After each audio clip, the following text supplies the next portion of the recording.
अस्सलामु अलैकुम। तो बस रमज़ानुल मुबारक का बाबरकत महीना दरवाजे पर दस्तक दे रहा है और आप जानते हैं हम सब के दिलों में एक अजीब सी खुशी, एक वलवला पैदा हो रहा है। तो आइए आज मिलकर बात करते हैं कि इस सबसे अजीम मेहमान के इस्तकबाल की तैयारी आखिर करनी कैसे है ताकि उसका कोई भी लम्हा, कोई भी घड़ी हमसे ज़ाया ना हो जाए। रमज़ान की सबसे खूबसूरत मिसाल यही दी जाती है कि ये एक बहुत ही मुअज़्ज़ज़, बहुत ही सखी मेहमान है। एक ऐसा मेहमान जो कभी खाली हाथ नहीं आता। आप यकीन करें, ये वो मेहमान है जो आपकी ज़रा सी कोशिश, छोटी से छोटी कोशिश की भी इतनी कदर करता है ना कि बदले में आपकी झोली रहमतों से, मग़फ़िरत से, बरकतों से भरकर चला जाता है। अच्छा, एक बात बताएं, जब हमारे घर कोई बहुत ही ख़ास मेहमान आने वाला हो, जैसे हमारे वालिदैन आ रहे हों या कोई बहुत ही प्यारा बुजुर्ग, तो हम क्या करते हैं? भाई, हम तो भागदौड़ शुरू कर देते हैं। घर का कोना कोना चमकाया जाता है, सबसे बेहतरीन खाने का प्लान बनता है, नई चादरें बिछाई जाती हैं, मतलब हर तरह से उनके आराम का ख्याल रखा जाता है। तो आप खुद सोचिए, रमज़ान जो महीनों का सरदार है, जो अल्लाह का मेहमान है, क्या वो इससे कहीं कहीं ज्यादा एहतमाम का हकदार नहीं? बिल्कुल है। तो ठीक है, ये मेहमान आ रहा है, लेकिन सवाल ये है कि ये मेहमान अपने साथ लाता क्या है। देखें, एक बात जहन में बिठा लें, रमज़ान के तोहफे ये दुनिया के ख़जानों जैसे बिल्कुल नहीं है। इनकी असल कीमत, इनकी असल कदर सिर्फ वही इंसान समझ सकता है जो आखिरत पर सच्चा यकीन रखता है। इसको समझने के लिए एक छोटी सी मिसाल लेते हैं। फ़र्ज़ करें एक छोटा सा बच्चा है। आप उसके एक हाथ में एक चमकता दमकता रंगीन सा सस्ता खिलौना रखते हैं और दूसरे हाथ में 5,000 का कड़कड़ाता हुआ नोट। अब आप बताएं वो क्या उठाएगा? जाहिर सी बात है, खिलौना। क्यों? क्योंकि उसके लिए इस खिलौने की फौरी खुशी ज्यादा अहम है। वो बेचारा उस नोट की असल कीमत को, उसकी असल वैल्यू को समझता ही नहीं। बिल्कुल इसी तरह रमज़ान के तोहफे भी इसी 5,000 के नोट की तरह हैं। उनकी हकीकी कद्र, उनकी असल ताकत सिर्फ समझदार लोग, सिर्फ अहले बसीरत ही जानते हैं। तो देखें, मुकाबला बड़ा वाज़ेह है। एक तरफ है बच्चे का खजाना, यानी एक रंगीन खिलौना। ठीक है, ये फौरी खुशी देता है, लेकिन ये खुशी कितनी देर की है? पल भर की, आर्जी। और दूसरी तरफ है एक मोमिन का हकीकी खजाना, और वो है तकवा।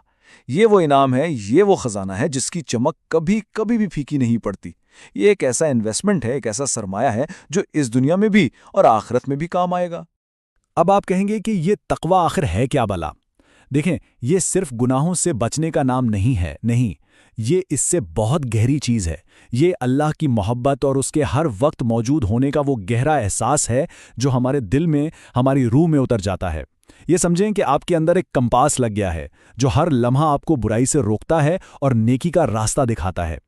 और कुरान ने तो साफ साफ कह दिया कि रोज़ों का सबसे बड़ा बुनियादी मकसद ही यही तकवा हासिल करना है। और जानते हैं इस तकवा का सबसे मीठा फल क्या है? वो है अल्लाह की मोहब्बत। और जब दिल में अपने रब की मोहब्बत आ जाती है ना, तो फिर सब कुछ बदल जाता है। फिर रातों को उठकर इबादत करना, दिन में भूख प्यास बर्दाश्त करना, ये सब बोझ नहीं लगता, बल्कि इसमें एक मज़ा आने लगता है, एक सुकून मिलने लगता है। यही तो वो स्पिरिचुअल रेवोल्यूशन है, वो रूहानी इनकलाब है जो रमज़ान हमारी जिंदगियों में लाना चाहता है। तो अब तक हमने ये तो समझ लिया कि हमारा गोल क्या है, हमें हासिल क्या करना है। अब आते हैं असल बात पर कि ये सब करना कैसे है। तो चलें अपने इस अजीम मेहमान के इस्तकबाल के लिए एक ज़बरदस्त 3 नुकाती एक्शन प्लान बनाते हैं। तो हमारी तैयारी के 3 बुनियादी स्टेप्स हैं। पहला, रूहानी सफाई यानी स्पिरिचुअल क्लीनअप। दूसरा, अमली मनसूबाबंदी यानी प्रैक्टिकल प्लानिंग। और तीसरा, रूहानी वार्म अप यानी स्पिरिचुअल वार्म अप। आइए अब एक एक करके इन सब को ज़रा तफसील से देखते हैं। तो सबसे पहला और सबसे अहम काम, रूहानी सफाई। देखें, जैसे मेहमान के आने से पहले घर की धूल मिट्टी साफ की जाती है ना, बिल्कुल वैसे ही रमज़ान की रहमतें समेटने के लिए दिल को गुनाहों की गर्द से पाक करना ज़रूरी है। और उसका आगाज़ कैसे होगा? सच्ची तौबा से। अपने रब के सामने बैठकर माफ़ी मांगे और ये पक्का इरादा करें कि दोबारा उन गुनाहों की तरफ नहीं जाएंगे।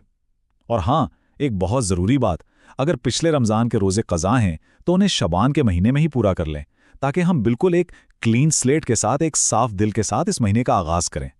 अच्छा, अब आते हैं दूसरे कदम पर, अमली मनसूबाबंदी। हमारा मकसद ये है कि रमज़ान में हम दुनियावी झंझटों से बिल्कुल आज़ाद हो जाएं। सोचें, ईद की शॉपिंग, घर की ग्रॉसरी, बच्चों के कपड़े, ये सारे काम अभी से निपटा लें। अपने ऑफिस की डेडलाइंस को पहले से प्लान कर लें, ताकि रमज़ान में हमारा कीमती वक्त बाज़ारों के चक्करों में या ऑफिस की टेंशन में ज़ाया ना हो, बल्कि हम पूरा फोकस, पूरी तवज्जो अपनी इबादत पर दे सकें। और हमारा आखिरी और तीसरा कदम है रूहानी वार्म अप। بالکل ویسے ہی جیسے ایک ایتھلیٹ کسی بڑی ریس یا میراتھن سے پہلے وارم اپ کرتا ہے، ہمیں بھی عبادت کے اس میراتھن کے لیے اپنی روح اور جسم کو تیار کرنا ہے۔ کیسے؟ شبان میں نفلی روزے رکھنا شروع کریں تاکہ جسم کو عادت پڑ جائے، قرآن کے ساتھ اپنا کنیکشن مضبوط کرے، روز تھوڑا سا وقت تلاوت اور اس کو سمجھنے کے لیے نکالے، اور ایک بہت ہی پیارا کام، رمضان سے پہلے ہی صدقہ اور خیرات کریں تاکہ جو ضرورت مند لوگ ہیں وہ بھی اپنی فکروں سے آزاد ہو کر ہمارے ساتھ اس مبارک مہینے کا استقبال کر سکیں۔ چلیں اب آخر میں اس ساری تیاری کی اہمیت کو سمجھنے کے لیے ایک بہت ہی خوبصورت مثال دیکھتے ہیں۔ یہ ایک کھیتی باڑی کی مثال ہے، اور یہ ہمیں بتاتی ہے کہ عمل کا صحیح وقت ابھی ہے۔ ہمارے بزرگوں میں اس پوری تیاری کو کھیتی باڑی کی مثال سے سمجھایا ہے۔ وہ فرماتے ہیں کہ رجب کا مہینہ بیج بونے کا مہینہ تھا۔ کون سا بیج؟ اچھی نیتوں کا، اچھے ارادوں کا۔ ہم نے اپنے دل کی زمین میں یہ بیج بو دیے۔ پھر آیا شعبان کا مہینہ، اور یہ مہینہ ہے اس فصل کو پانی دینے کا۔ کس چیز کا پانی؟ اچھے اعمال کا پانی۔ ہماری نفلی نمازیں، ہمارے نفلی روزے، ہماری تلاوت، یہ سب اس فصل کو پانے دے رہے ہیں، اس کو بڑا کر رہے ہیں، تاکہ جب رمضان کا چاند نظر آئے تو ہم اپنی محنت سے تیار کی ہوئی اس لہلہاتی فصل کو خوشی خوشی کاٹ سکیں۔ اب آپ خود سوچئے، جس کسان نے نہ بیج بویا نہ فصل کو پانی دیا، وہ فصل کاٹنے کے وقت حسرت اور افسوس کے سوا اور کیا کاٹے گا؟ تو دوستو یاد رکھیں، تیاری کا وقت کل پر نہیں چھوڑنا، وقت آج ہے، ابھی ہے۔ تو خود سے یہ سوال پوچھیں، اس رمضان میں آپ کی فصل کیسی ہوگی؟ آپ رحمت کی فصل کاٹنا چاہتے ہیں، مغفرت کی فصل کاٹنا چاہتے ہیں، یا تقویٰ کی؟ بیج آپ کے ہاتھ میں ہے اور دل کی زمین بالکل تیار ہے، فیصلہ آپ کا ہے۔